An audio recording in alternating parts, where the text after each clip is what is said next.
Сәлем баршаңызға. Бүгін сіздермен сары өріктен осындай керемет джем дайындаймыз. Бұны шайға немесе суға қосып, керемет сусын ретінде немесе нанға жағып, бутерброд ретінде жеуге болады. Алдымен сары өрікті 3-4 қайтара тап-таза болғанша жуып аламыз. Және сізге өзіңізге ыңғайлы тәсілмен сүйегінен ажыратып, қайнататын ыдысымызға саламыз.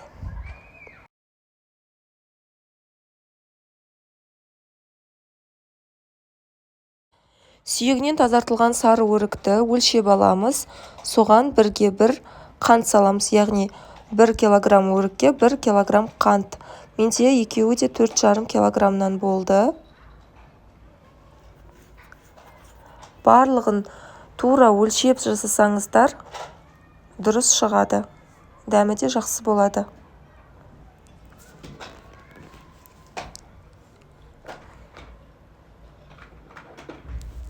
Және қатты қою болып кетпес үшін 200-250 грамм суды, салқын су болса да болады, үстіне құйып жібереміз.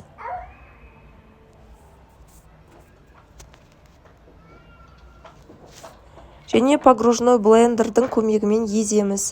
Мен сіздерге кеңесім, сіздерде өрік аз көлемде болса, яғни 1 немесе 2 килограмм болса, блендермен қолданған ыңғайлы. Ал егер менікіндей көп көлемде болса, онда мясорубкадан өткізіп алған ыңғайлы. Себебі менің блендерім қатты қызып кетті.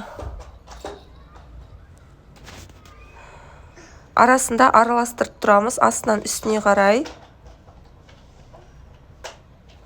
Араластырып, осылай толықтай өріктердің барлығы еріп, сұйықтау масса болам дегенше жақсылап езіп аламыз.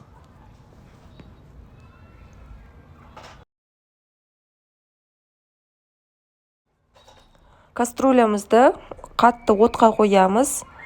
Шамамен 20 минуттан кейін қайнайды. Сол кезде міндетті түрде астымен бірге араластырып, себебі аст бетін ғана араластырса асты күйіп кетуі мүмкін. Көбі көп болып шығады. Осының барлығын бір жерге жинап алып, қайта-қайта алып тұрасыздар. Кезек-кезек араластырып, көбігін алып, солай жай отта қайнатасыздар. Қайнағаннан бастап аз отқа қойып қоясыздар. Шамамен жарты сағат 40 минут қайнауы керек. Соңғы жағына қарай өзі көбігі де азаяды, түрі де өзгереді.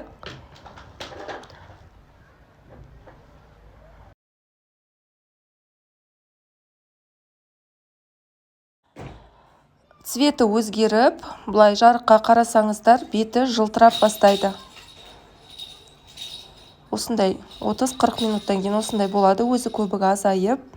Сол кезде фарфор тарелкаға осылай тамшып көресіздер. Егер жылжымай өз формасын ұстап тұрса, онда джем дайын болды деген сөз. Банкаларды стерилдейміз. Қақпақтарды ыстық қайнаған суға салып қоямыз. Шамамен әр банкыны 2-3 минуттай қайнатсаңыздар болады.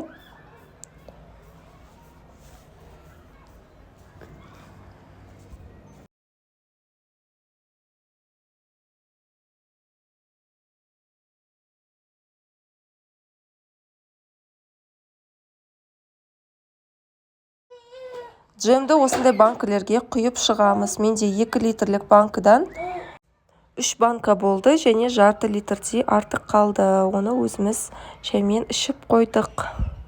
Осылай стерилденген банкілерге барлығын құйып, банкіге арналған воронка алсаңыздар, шетіне шықпай жақсы құйылатын болады. Осындай закрывашканың көмегімен жақсылап бұрап жауып тастаймыз.